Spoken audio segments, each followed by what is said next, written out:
Good morning, good morning, good morning.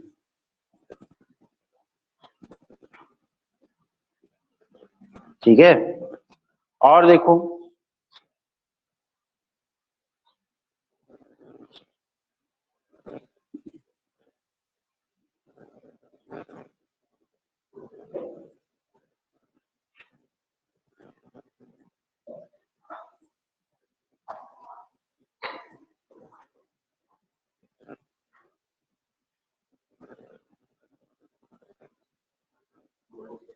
Good morning बेटा। और क्या होगा बेटा? हमने कहा कि अगर इनिशियल और फाइनल पोजीशन सेम हो, यानी r initial is equal to r final, ठीक है, तो वर्क डन क्या हो जाएगा? From initial to final to initial, फिर वहीं पे आ गए जहां से चले थे, तो वर्क डन क्या आएगा? 0 आएगा। क्यों आएगा?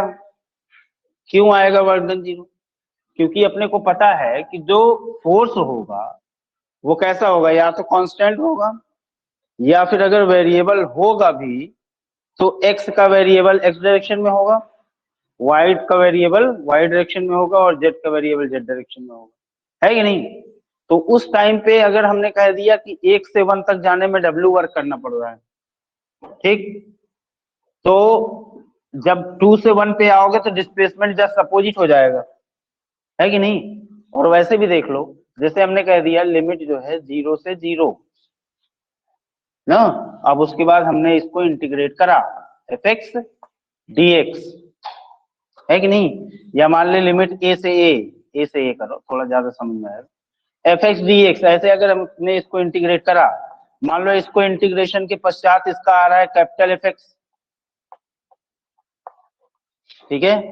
अब लिमिट लगाओ ए से ए, तो एफ ऑफ क्या होगा? F of a minus f of a. क्या दोनों एफ ऑफ ए में डिफरेंस है क्या? ये तो खुद ही 0 हो गए कट के। क्या आने वाला वर्क डन? 0। यानी work done in close path अगर 0 हो तो वैसे फोर्स को हम कंजर्वेटिव कह देंगे। क्या कह देंगे? Conservative force. अगर किसी क्लोज पाथ में वर्क डन 0 रहे किसी क्लोज लूप में, तो फोर्स में भी कंजर्वेटिव फोर्स। फोर्स कैसा हो सकता है? कंजर्वेटिव, में भी कंजर्वेटिव, पहले ही बता दे रहा हूं, में भी कंजर्वेटिव। टोटली कब कहोगे कंजर्वेटिव? जब वर्क डन क्या हो? क्लोज पाथ में 0 हो, और क्या होना चाहिए कि पाथ से इंडिपेंडेंट हो, पाथ पे इंडिपेंडेंट हो। मतलब किसी भी अगर कोई भी पाथ ले लो, वर्क डन क्या है? सेम आए। आई बात समझ में? ठीक है, यानी कि अगर क्लोज पाथ हम ले रहे हैं, एक क्लोज पाथ से 0 आ रहा है, कोई सा भी क्लोज पाथ ले लो 0 ही आना चाहिए, उसके अलावा और कुछ होना नहीं चाहिए। आई बात समझ में? ठीक है, नोट करो।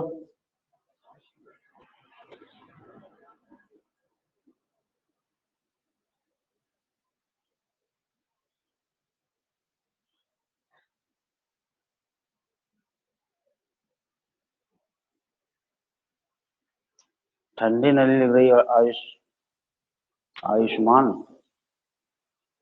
अंशुमान, तुझे नहीं लग रही ठंड?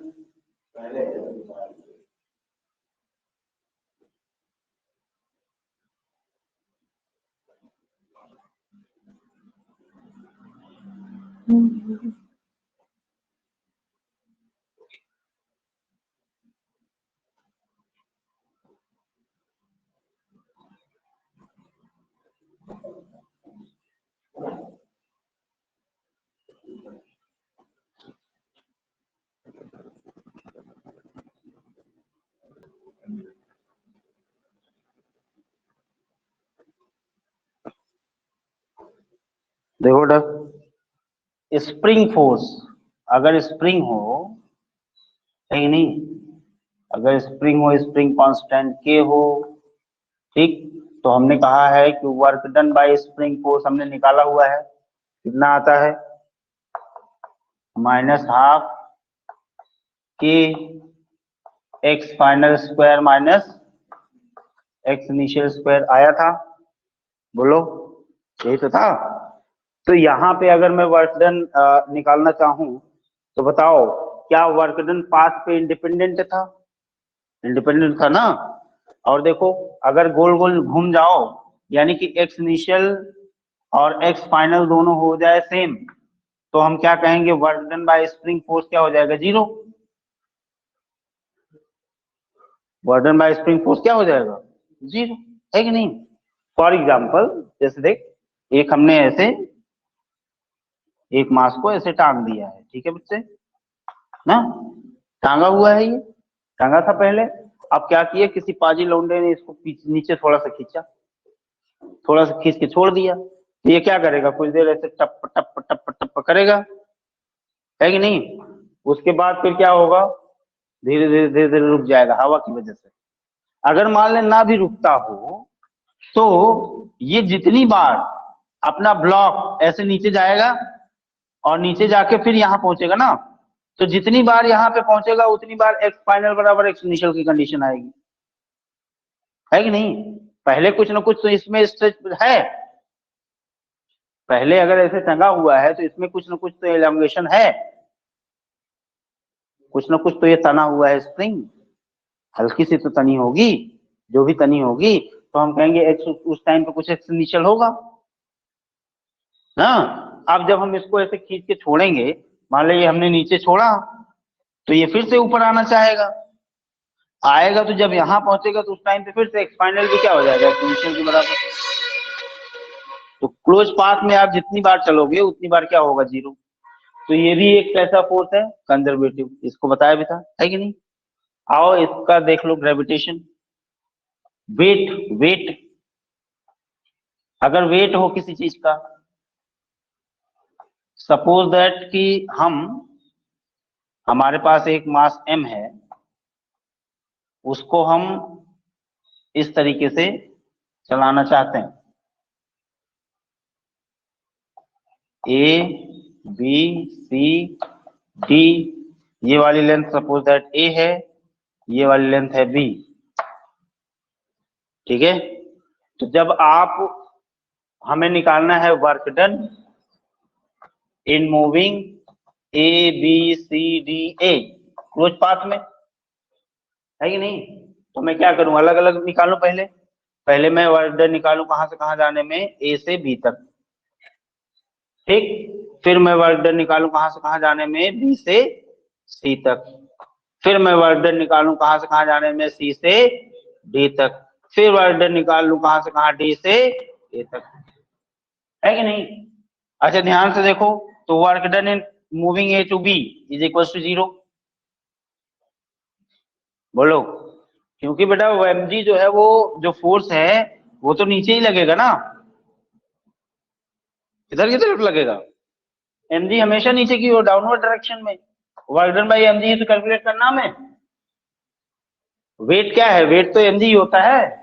अब जब आप इधर जाओगे तो 90 डिग्री बनाएगा, जाहिर सी बात है। तो ये कितना हो गया? जीरो हो गया। बी से सी जब जाओगे तब जीरो नहीं होगा, सी से डी जाओगे फिर से जीरो हो जाएगा। क्यों जीरो हो जाएगा?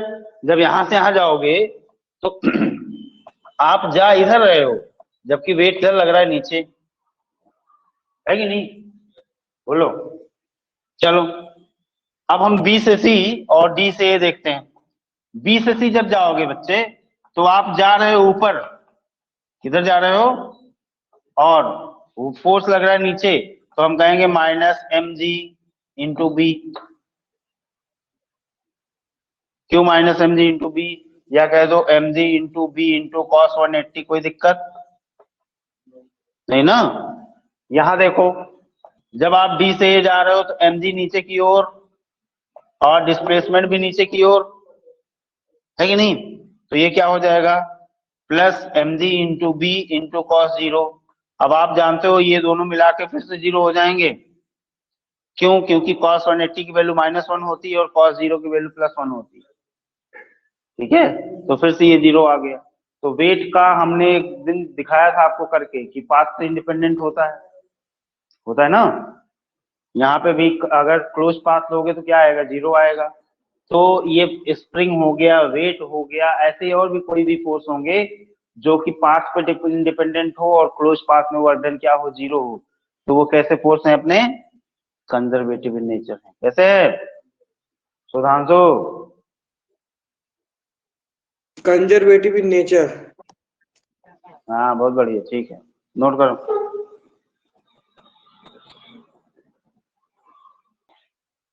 देखो मुन्ना,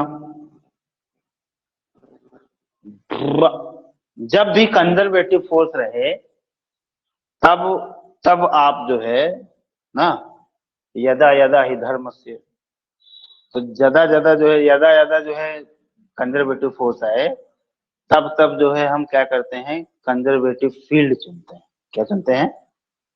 कंजर्वेटिव फील्ड। ऐसा समझो कि जब भी कंजर्वेटिव फील्ड फोर्स होगा, ठीक है, कंजर्वेटिव जब फोर्स होगा, ठीक, तो हम क्या कहेंगे, जैसे मान लो कि ये हमारे पास बेटा धरती है। क्या है ये? धरती माता है कि नहीं? अब धरती माता है तो आप ये सोचो कि मान लो कि यहाँ पे है चंद्रमा, मून ना, और ये धरती है। क्या ये मून को अट्रैक्ट करती है? अट्रैक्ट करती है कि नहीं? अब जैसे जैसे पार्टिकल कोई भी दूर होता जाता है, अट्रैक्शन क्या होता जाता है, कम होता जाता है, होता जाता है। आई बात समझ में? अगर ऐसा समझो कि मान लो ये कोई बहुत बड़ा मास है, ठीक है, और ये छोटा सा मास है, ठीक, एम जो है वो बहुत छोटा सा मास है। ऐसा समझ लो कि इसके कंपेयर में बहुत ही ज्यादा छोटा मैग्नीट्यूड। अगर हमने कह दिया small M is very very much less than capital M, ठीक, तो क्या होगा? अभी आप देखो, जैसे हमने मान लिया कोई पत्थर फेंका, छोटा सा टुकड़ा, चौक को फेंके, चौक जब फेंकते हो तो ये चौक ही चलता है, धरती चलती है क्या? चौक चलता है कि नहीं? धरती का एक्सेलरेशन क्या होता है, बहुत निग्लिजिबल होता है कि नहीं? हालांकि दोनों पे फोर्स ऑफ अट्रैक्शन सेम लगेगा, जितने से ये अट्रैक्ट करेगी उतने से ये भी अट्रैक्ट करेगी, बोलो। लेकिन अगर हम देखें, इसका एक्सेलरेशन मान लो कैपिटल एम है और इसका एक्सेलरेशन मान लो स्मॉल एम है, तो आपको ये पता है कि ए कैपिटल एम क्या होगा, एफ अपॉन कैपिटल एम होगा, बोलो। और ए ऑफ स्मॉल एम क्या होगा, एफ अपॉन स्मॉल एम होगा, ठीक है। तो देखो दोनों में एफ सेम है, लेकिन इसमें कैपिटल एम से डिवाइडेड है, इसमें स्मॉल एम से डिवाइडेड है। अगर हमने कह दिया M is very very much less than M, तो क्या मैं ये भी कह सकता हूँ साथ के साथ A capital M is very very less than A M? आया ना? बोलो, ये वाला ज्यादा इफेक्टिव होगा इसको खींचने में, इसको खींचने में, ठीक है। अब सोचो, अगर हमने कह दिया कि यहां पे कैपिटल एम का मास था, तो यहां से कुछ दूरी पे अगर हमने कोई मास रख के रखा, तो क्या उस पे अट्रैक्शन का फोर्स लगा? अट्रैक्शन का फोर्स लगा, है कि नहीं? अगर मैं कह दूं यहां से इसको हटा दूं, इस चीज को, फील्ड का मतलब मैं समझा ना, ठीक है। अगर मैं इस चीज को यहां से, इस वाले मास को यहां से हटा दूं, तो यहां क्या बचा? कुछ नहीं, कुछ नहीं। लेकिन फिर जैसे ही मास ले आ रहा हूं, फिर कुछ फोर्स लग रहा है। आप ऑब्जर्व करोगे कि जैसे यहाँ पे ले आओगे फिर से फोर्स लगना स्टार्ट, है कि नहीं? तो जब हटाए थे अगर कुछ नहीं था, तो फिर फोर्स कैसे लगा? कुछ ना कुछ तो रहा होगा, कोई ना कोई तो परिकल्पना लेनी पड़ेगी उसके लिए, ठीक है। तो उसी चीज को ये कहा गया कि अगर जब यहाँ पे ये मास नहीं था, तो यहाँ पे बेटा क्या थी, फील्ड थी। क्या थी? फील्ड, ठीक है। उसको हम कंजर्वेटिव, अगर कंजर्वेटिव फोर्स है तो कंजर्वेटिव फील्ड कहेंगे। क्या कहेंगे? Conservative field. आई बात समझ में? अगर ग्रेविटेशनल फील्ड है तो ग्रेविटेशनल फील्ड, इलेक्ट्रिकल फील्ड है यानी इलेक्ट्रोस्टैटिक फोर्स है फोर्स लगने वाला हो तो कैसा हो जाएगा फिर, इलेक्ट्रिक फील्ड हो जाएगी। आई बात समझ में? जैसे ऐसा सिंपल सा सोच, कोई जैसे एक डिस्ट्रिक्ट है सुल्तानपुर, है कि नहीं, अपना सुल्तानपुर डिस्ट्रिक्ट है। अब इसका बेटा एक एरिया होगा, है कि नहीं, कि इधर जो है यहाँ चांदा तक जाएगा, ठीक है, उस साइड, और उस साइड कहाँ तक जाएगा, मान लो कि जगदीशपुर तक जाएगा, पश्चिम में, पूरब में चांदा तक जाएगा, ठीक है, उत्तर में जो है वो जाएगा अखंड नगर तक ना, और दक्षिण में मान लेते हैं हम जा रहा है लम्बुआ तक, इस तरीके से। तो हम कहेंगे अब भाई साहब ये इसका जोन है। अब अगर मान लो कोई कलेक्टर आता है, कोई डीएम आता है, डिस्ट्रिक्ट मजिस्ट्रेट, तो वो सुल्तानपुर का डीएम होगा, तो इस फील्ड में चांदा से पहले पूरब साइड में जो भी चीजें होंगी, जो भी वारदात होगा, उन सबका प्रशासनिक अधिकारी कौन होगा, सुल्तानपुर का जो डीएम है कि नहीं। कुछ भी होगा उस घटना का जिम्मेदार कौन है, डीएम, रिस्पेक्टेड। आई बात समझ में? अगर कोई लम्बुआ के पहले तक है कोई सा भी, तो उसका जिम्मेदार कौन, उसकी देखरेख करने वाला कौन, डीएम ऑफ सुल्तानपुर, है कि नहीं।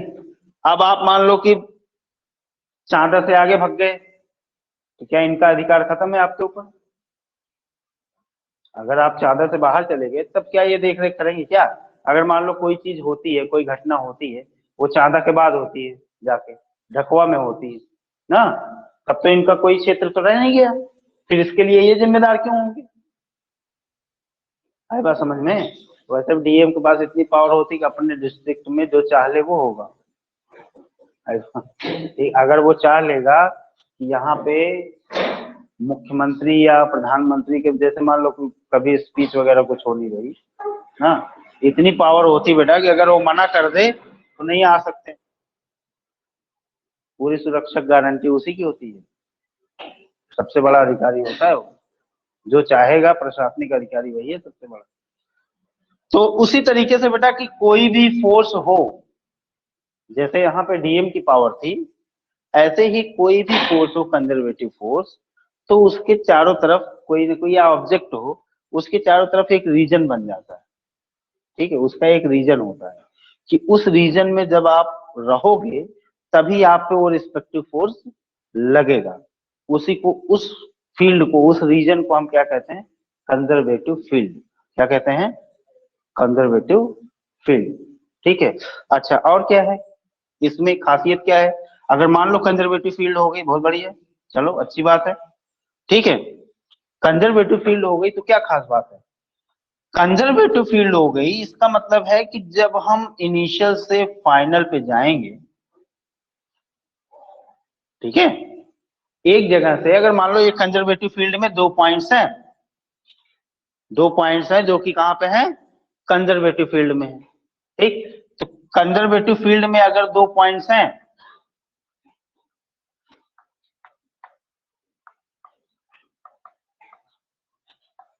अगर मैं एक जगह से दूसरी जगह किसी को लेके जा रहा हूं, एक जगह से दूसरी जगह पे किसी को लेके जा रहा हूं, और वर्क डन क्या हो, अगर मैं चाहे जिस व्यवस्था से लेके जाऊं, वर्क डन क्या रहेगा, सेम रहेगा, वर्क डन में कोई अंतर आने वाला, वर्क डन सेम रहेगा। अगर केवल और केवल कंजर्वेटिव फोर्स ही लग रहा हो तो वर्क डन कोई भी डिफरेंस आने वाला नहीं है। क्या रास्ते पे डिपेंड करेगा क्या, रास्ते पे डिपेंड ही नहीं करेगा। और एक बात, अगर इनिशियल और फाइनल सेम हो जाएगा तो वर्क डन 0 भी हो जाएगा, ठीक है। तो जब जब हम बात करेंगे कि कोई 2 पॉइंट जब भी रहेंगे कंजर्वेटिव फील्ड में, ठीक है, तो उन दोनों पॉइंट्स के बीच में, ठीक, जो वर्क डन होगा बाय कंजर्वेटिव फोर्स, वो क्या रहेगा, कांस्टेंट रहेगा। क्या रहेगा, कांस्टेंट, यानी कि उसकी भी कुछ ना कुछ अपनी एक अहमियत होगी। बोलो, अगर हमने कह दिया कि भाई साहब ये मान लो कि ग्राउंड है, ये ग्राउंड है, और यहाँ पे क्या है, 10 मीटर ऊपर कोई चीज है, कोई स्थान है 10 मीटर ऊपर। इसका क्या मतलब है, अगर मैं यहां से यहां तक कोई चीज ले जाना चाहूं, तो बताओ 1 किलोग्राम की अगर कोई चीज लेके जाऊंगा बेटा यहां से यहां तक, तो मुझे कितना वर्क करना पड़ेगा बच्चे, कितना वर्क करना पड़ेगा? अगर 10 मीटर 1 किलोग्राम की चीज लेके जाऊं तो कितना वर्क करना पड़ेगा? -100 joule +100 joule work done by external force. अगर मैं ले जाना चाहूं तो यहां से यहां तक, तो मुझे वर्क डन कितना करना पड़ेगा? 100 जूल। अगर मैं कहूं वर्क डन ग्रेविटी कितना करेगी, तो क्या कहोगे? -100 जूल। 1 किलोग्राम को अगर लेके जाओगे, बोलो, अरे सही है ना, 1 किलोग्राम को अगर मैं यहां से यहां लेके जाऊं तो 100 जूल का ही वर्क करना पड़ेगा। बोलो, पक्की बात है? एक चीज तो फिक्स हो गई, यानी अगर 20 किलोग्राम लेके जाओगे तो 20 गुणे 100, 20 गुणे 100। अगर 100 किलोग्राम लेके जाओगे 100 गुणे 100, 50 किलोग्राम लेके जाओगे 50 गुणे 100, है कि नहीं? एक चीज फिक्स हो गई कि 100 जूल पर केजी लगेगा। वर्क डन पर केजी कितना होना है? 100 जूल पर केजी। बोलो, 100 जूल पर केजी। तो जो ये वर्क डन है ना, पर केजी वाला वर्क डन, ठीक, इस चीज को भी हम एक अलग ही पॉइंट दे देते हैं, उसको हम कहते हैं बेटा पोटेंशियल। क्या कहेंगे? पोटेंशियल। ठीक है, तो जब कभी, ऐसा समझो, समराइज करो कि जब कभी बेटा कंजर्वेटिव फोर्स होता है, ठीक है, तो उसकी वजह से उससे जुड़ी हुई एक फील्ड होती है जिसको हम कहते हैं कंजर्वेटिव फील्ड। ठीक, उस कंजर्वेटिव फील्ड में क्या होगा, अगर 2 पॉइंट लोगे ना, एक जगह से दूसरी जगह आप जाना चाहोगे, तो क्या होगा, वर्क डन पर केजी या पर यूनिट, जो भी रहे, अगर चार्ज है तो पर यूनिट चार्ज, मास है तो पर यूनिट मास, है कि नहीं, कुछ और है तो पर यूनिट दैट थिंग, है कि नहीं? तो पर यूनिट पे यहां से यहां तक जाने में चीज फिक्स हो जाती है, उस फिक्स चीज को हम कहते हैं पोटेंशियल। क्या कहते हैं? वर्क डन पर यूनिट, जैसे मास है, वर्क डन पर यूनिट मास का मतलब हो गया पोटेंशियल, है कि नहीं? अब अगर मास है तो कौन सा कंजर्वेटिव फोर्स लगा होगा? ग्रेविटेशनल फोर्स लगा होगा, तो हम उसको ग्रेविटेशनल पोटेंशियल कह लेंगे। इलेक्ट्रिक फोर्स लगा होगा, इलेक्ट्रिक पोटेंशियल कह लेंगे। आ रही बात समझ में? ठीक है, हाँ, नोट करो,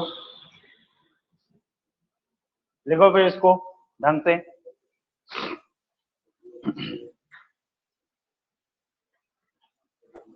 फिगर वगैरह बना लो, जल्दी बनाओ तो लाइन लिखवा दूं। अबे ये वाला, वो वाला नहीं।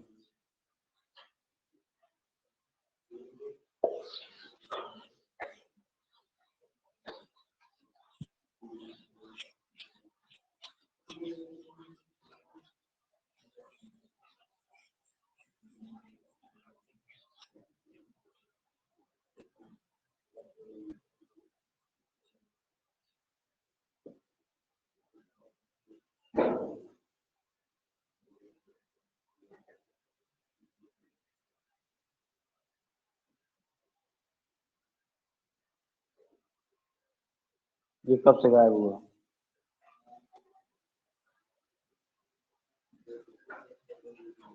Dwivedi.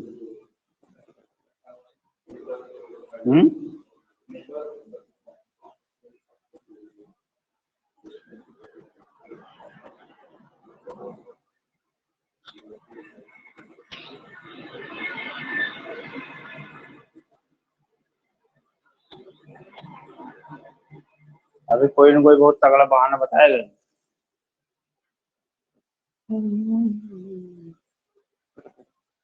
Field, conservative field. Conservative field को कैसे डिफाइन करोगे? डेफिनेशन खुद बनाओ।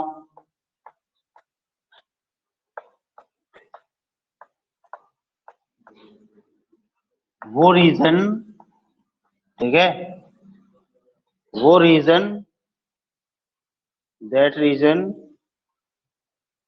in which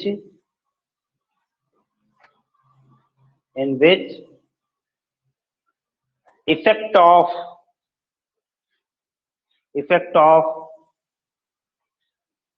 a conservative force can be observed by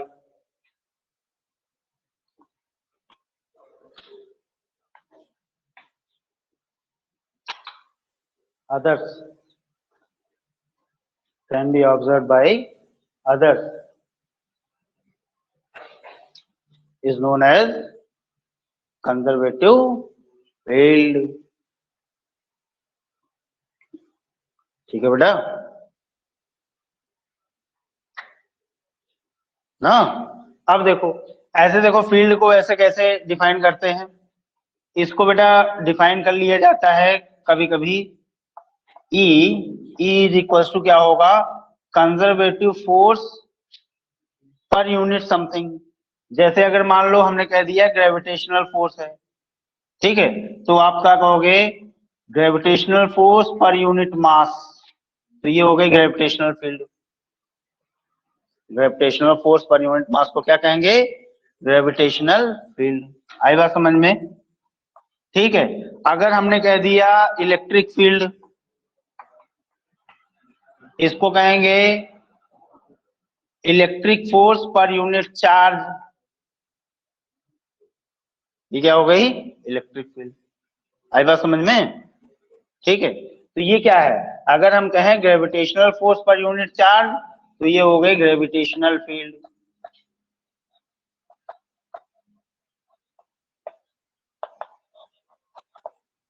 और अगर हम कहें electric force per unit charge, तो ये कौन सी हो गई, इलेक्ट्रिक फील्ड।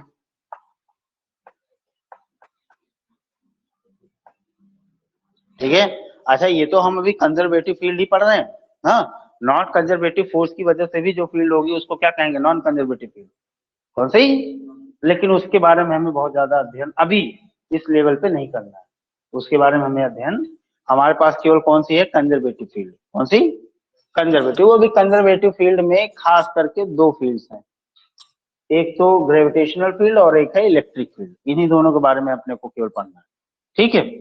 अच्छा ग्रेविटेशनल फील्ड हम 11th में पढ़ते हैं और इलेक्ट्रिक फील्ड हम पढ़ेंगे 12th में। हमारी बात समझ में, ठीक है। अच्छा हमने कहा कि ग्रेविटेशनल फील्ड की खास बात क्या होती है, कि अगर हम 2 पॉइंट फिक्स कर दें इस फील्ड में, है कि नहीं, तो यहां से यहां जाने में अगर ग्रेविटेशनल फील्ड है बेटा, कैसा है, एक बार हम ग्रेविटेशनल फील्ड लेते हैं और एक बार हम इलेक्ट्रिक वाला लेते हैं, दो ही पे तो अपने काम करना है, तो क्यों ना दो को ही लेके बात करी जाए, है कि नहीं। एक बार ग्रेविटेशनल ले लें और एक बार इलेक्ट्रिक फील्ड ले लें। अगर यहां से यहां लेके जाओगे तो work done per unit mass, work done by external कह लो या work done by conservative field का फोर्स कह लो, work done per unit mass क्या रहेगा, अगर यहां से यहां तक जाओगे तो वो कांस्टेंट रहेगा ना, उसमें कोई चेंज होने वाला है क्या, कोई चेंज होने वाला नहीं है। तो जो ये कांस्टेंट है ना बेटा, इसी को हम कहते हैं चेंज इन पोटेंशियल। क्या कहते हैं, चेंज इन पोटेंशियल। अगर इलेक्ट्रिक फील्ड है तो यहां से यहां जाओगे तो हम कहेंगे work done by external agent on unit charge, ये क्या रहेगा, ये कांस्टेंट रहेगा। क्या रहेगा, कांस्टेंट। अगर इलेक्ट्रिक फील्ड है तो work done per unit charge constant होगा। इस कांस्टेंट को अपन क्या कहेंगे, ये है चेंज इन इलेक्ट्रिक पोटेंशियल। क्या है, चेंज इन इलेक्ट्रिक पोटेंशियल। ये चेंज इन ग्रेविटेशनल पोटेंशियल है और ये चेंज इन इलेक्ट्रिक पोटेंशियल। आ रही बात समझ में। लेकिन दोनों में एक चीज ध्यान रखना कि जब भी हम इलेक्ट्रिक पोटेंशियल या इसकी पोटेंशियल की बात करेंगे तो यहाँ पे काइनेटिक एनर्जी में चेंज नहीं होना चाहिए, जीरो होनी चाहिए काइनेटिक एनर्जी में चेंज, ठीक है। काइनेटिक एनर्जी में क्योंकि चेंज अगर हो गया तो इसका मतलब कोई और भी फोर्स लग रहा होगा। बोलो, अगर नहीं हो रहा है तो हम कहेंगे भाई साहब केवल और केवल कंजर्वेटिव फोर्स ही लग रहा है। कौन सा लग रहा है? Conservative force. ठीक, तो अगर और आगे बात कर लें हम थोड़ी सी, तो हमने डिफाइन कर लिया बेटा, अभी तक हमने डिफाइन किया ई, और मान ले एक एक की बात करते हैं। ग्रेविटेशनल इलेक्ट्रिक फील्ड या ग्रेविटेशनल फील्ड, इसको हमने डिफाइन किया फोर्स पर यूनिट मास, है कि नहीं? कौन सा फोर्स? Conservative gravitational force. कौन सा? Gravitational force. और हमने क्या कहा? वर्क डन, वर्क डन किसके वजह से? एक्सटर्नल फोर्स की वजह से। When kinetic energy equals to zero, kinetic energy क्या हो?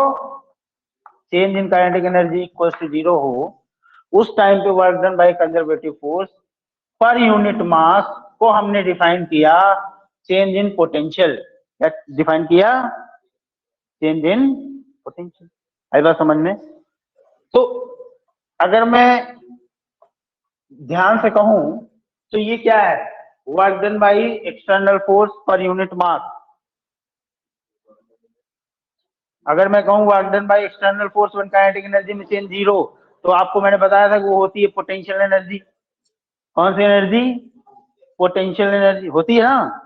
बोलो, तो क्या मैं इसको लिख दूं change in potential energy?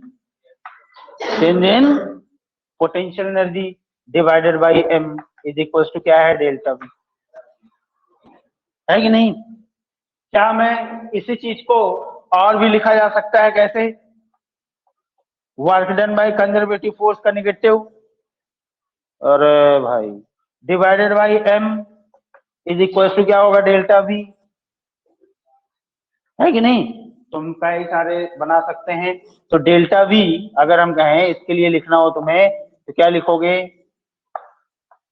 Integration F external dot d are, ठीक है, 1/m। अरे भाई, वर्क डन का तो यही फॉर्मूला होता है, work done per unit mass. क्या हो गया? चेंज इन पोटेंशियल, है कि नहीं? अच्छा, इसी चीज को मैं क्या लिख सकता हूँ? और -1/m conservative force dot d are, ऐसे भी तो लिखा जा सकता है।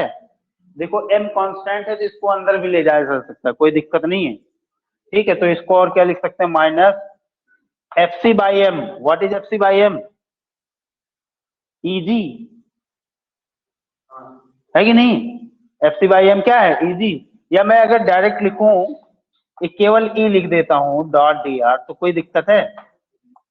तो डेल्टा v क्या है बेटा? Delta v is basically v final minus v initial. ये क्या है? Work done per unit mass या per unit charge is also equals to E dot d are, यानी negative of work done by conservative field. Conservative, हमारी बात समझ में? ठीक है, तो ये हमने रिलेशन जाना, ये चीज होती। और क्या? अगर मैं u final minus u initial की बात कर लूं तो माइनस इंटीग्रेशन, अरे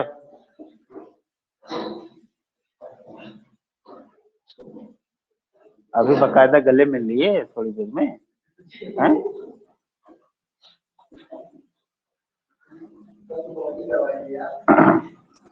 हाँ, क्या है? कबड्डी, हाँ, इधर ही परसों है, डे आफ्टर टुमारो। नहीं, परसों। तो सोच रहा है कल करा दूं तो बच जाएगा।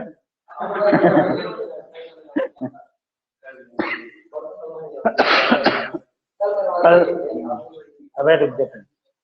हाँ बेटा, अरे ये सब रिलेशंस हैं, ठीक है।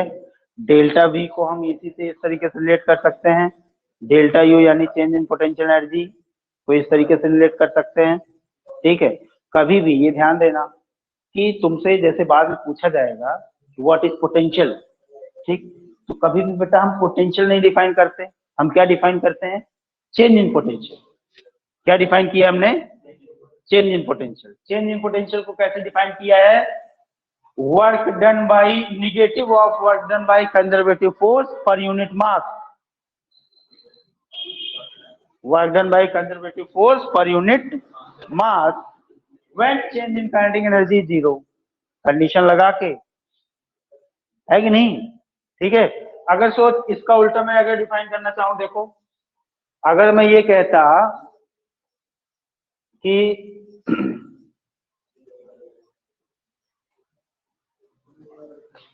अगर मैं कहता छोटा सा चेंज इन पोटेंशियल, तो आप क्या कहते हैं,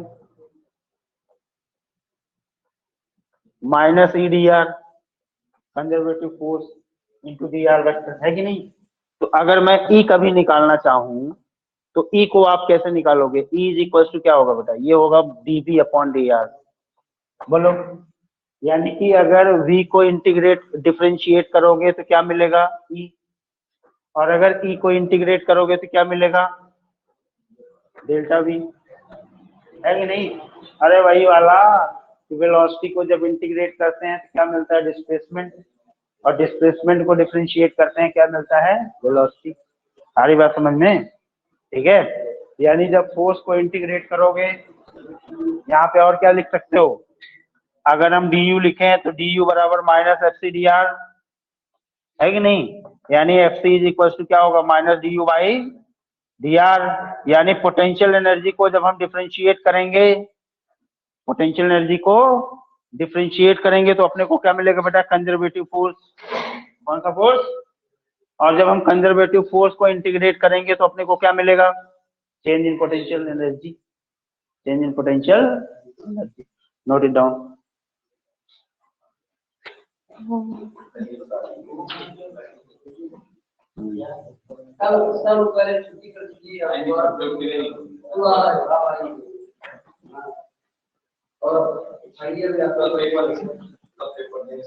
डेफिनेशन नोट करो, एवरी कंजर्वेटिव फोर्स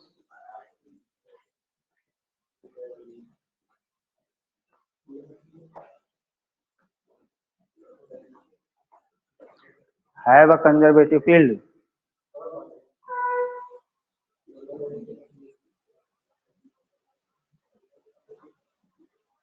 ठीक है। in that field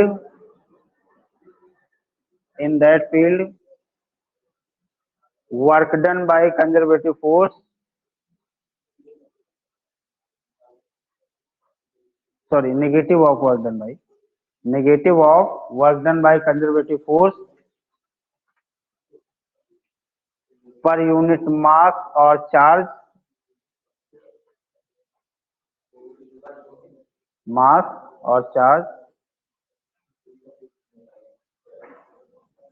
will be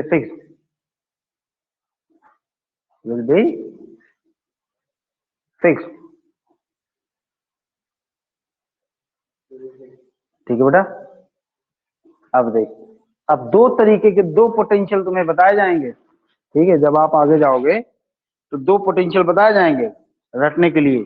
एक कह दिया जाएगा ग्रेविटेशनल पोटेंशियल, देखना स्कूल में बताया जाएगा gravitational potential is defined as कि जो है किसी भी एक unit positive charge unit mass को इंफिनिटी से ले आके किसी एक पॉइंट पे रखने में एक्सटर्नल फोर्स जो वर्क डन करता है वही क्या होता है, ग्रेविटेशनल पोटेंशियल। लेकिन ये बिल्कुल बकवास बात, हमारी बात समझ में कैसे है कि एक रेफरेंस पॉइंट से दूसरे पॉइंट तक ले जाने में जो work done by external force करना पड़े, जबकि चेंज इन काइनेटिक एनर्जी क्या रहे, जीरो, ठीक है। उस चीज को अपन, वो work done per unit mass या पर यूनिट चार्ज जो भी है, उसको हम क्या कहेंगे, ग्रेविटेशनल या इलेक्ट्रिक पोटेंशियल। अरे बात समझ में, नोट करें।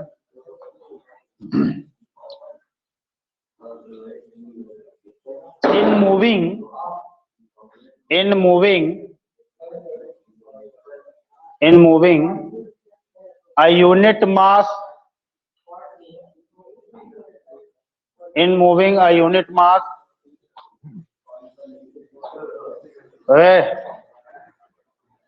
अबे मना किया हूं, बोलो मत।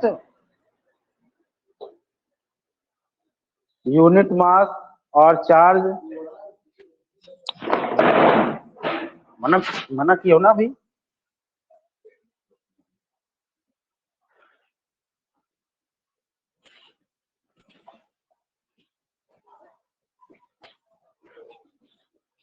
In moving a unit mass or charge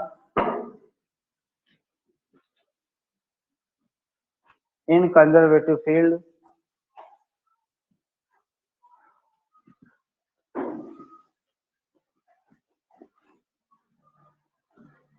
without changing its kinetic energy,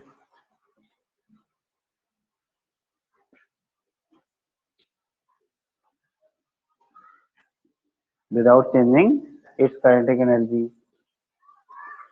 the work done required by external force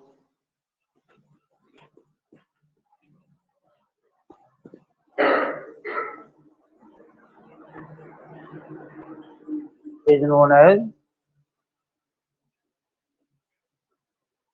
change in potential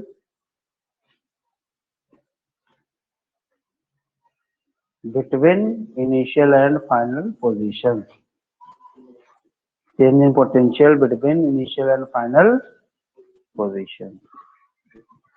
ठीक है बेटा, सबसे पहली बात तो ये जानना बेहद जरूरी बेटा कि जो भी अपना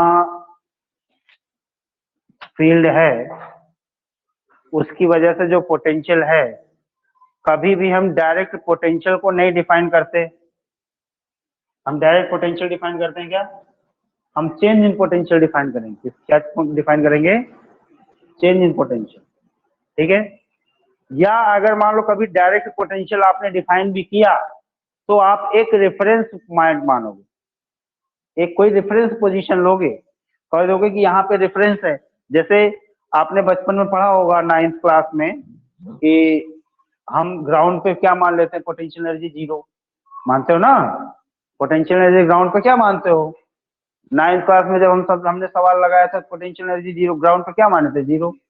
अब अगर ग्राउंड से नीचे कोई गड्ढा खोद घुसता था तो हम कहते थे उसकी पोटेंशियल एनर्जी नेगेटिव हो गई, है कि नहीं? ऊपर कोई जाता था पोटेंशियल एनर्जी क्या हो गई थी? पॉजिटिव हो गई थी, बढ़ गई थी, है कि नहीं? ऐसे ही हम क्या करेंगे, एक रेफरेंस पोजीशन मान लेंगे। अगर हमने रेफरेंस पोजीशन मान लिया, इनिशियल को हमने फिक्स कर लिया, ठीक है, तो पोटेंशियल अब जो फाइनल का आएगा वही उसका पोटेंशियल फंक्शन होगा। बोलो, अब मान लें इसको ये कोई रेफरेंस पोजीशन है और ये मान लो ये फंक्शन ऑफ एक्स का जो भी आए, तो यही क्या हो गया? पोटेंशियल फंक्शन या पोटेंशियल एनर्जी फंक्शन। आ रही बात समझ में? लेकिन ये सब चीजें जो पोटेंशियल है या पोटेंशियल एनर्जी है, ये कब डिफाइन करोगे? केवल और केवल कंजर्वेटिव फील्ड के लिए। पहले बताया था कि potential energy is only defined for the conservative field.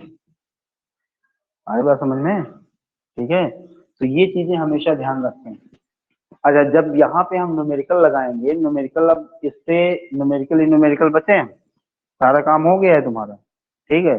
और इसमें न्यूमेरिकल कहाँ कहाँ बहुत इंपॉर्टेंट चैप्टर है ये, वर्क एनर्जी पावर अगर देखा जाए, ठीक है। अब ये बेटा जैसे जैसे यहाँ पे आपको लगवाया जाएगा सवाल, जो भी क्वेश्चन यहाँ पे रहेंगे, अगर आपने डीप में उसको स्टडी किया है, बढ़िया से सवाल लगाए हैं, सारे दिमाग में रखे रहते हो, तो same to same question ditto gravitational में आएंगे, ग्रेविटेशन में, ठीक है, ग्रेविटेशन चैप्टर है ना, उसमें भी सेम आएंगे। अगर आपने यहाँ पे किया हुआ है तो जैसा यहाँ पे क्वेश्चन बनेगा, फ्रेम होगा, सेम वैसा ही क्वेश्चन आपको फ्रेम होगा इलेक्ट्रोस्टैटिक्स में। इलेक्ट्रोस्टैटिक्स 12th में पढ़ोगे भी, वो भी बहुत इंपॉर्टेंट चैप्टर है। अगर यहाँ पे वर्क डन आपने पढ़ा हुआ है, आप फील्ड निकालना जानते हो, फील्ड क्या होती है? फोर्स पर यूनिट मास या पर यूनिट चार्ज, है कि नहीं? पोटेंशियल निकालना जानते हो, पोटेंशियल क्या है? Work done by conservative field का, फोर्स फील्ड का नेगेटिव पर यूनिट मास, पर यूनिट मास, है कि नहीं? अगर हम पोटेंशियल एनर्जी के है बात करें तो work done by conservative force का नेगेटिव या work done by external force without changing kinetic energy, है कि नहीं? ये हो गया। अगर कभी मान लो पोटेंशियल दे दिया गया आपको और आपसे पूछा कंजर्वेटिव फील्ड के बारे में, मान लो ग्रेविटेशनल फील्ड के बारे में पूछा, तो हम क्या करेंगे? DV by D R, DV by, ये वी क्या है? पोटेंशियल फंक्शन होगा, आर क्या होगा? जो भी डिस्टेंस होगी, ठीक है, या पोजीशन फंक्शन कह लो आप, ठीक। ये D U by D are, you क्या होगा? पोटेंशियल एनर्जी फंक्शन, ठीक है। अगर इसको आप डिस्टेंस के रिस्पेक्ट में डिफरेंशिएट करोगे तो क्या मिलेगा? Conservative force. अगर पोटेंशियल को डिफरेंशिएट करोगे डिस्टेंस के रिस्पेक्ट में तो क्या मिलेगा? Conservative force. अरे बात समझ में, मतलब इंटीग्रेशन डिफरेंशिएशन आता रहे तो काम बनता, भाड़ में जाए जनता, कौन किसी के सुनता, ठीक है, नोट कर। चलो इसके आगे अपन बात करेंगे बट कल।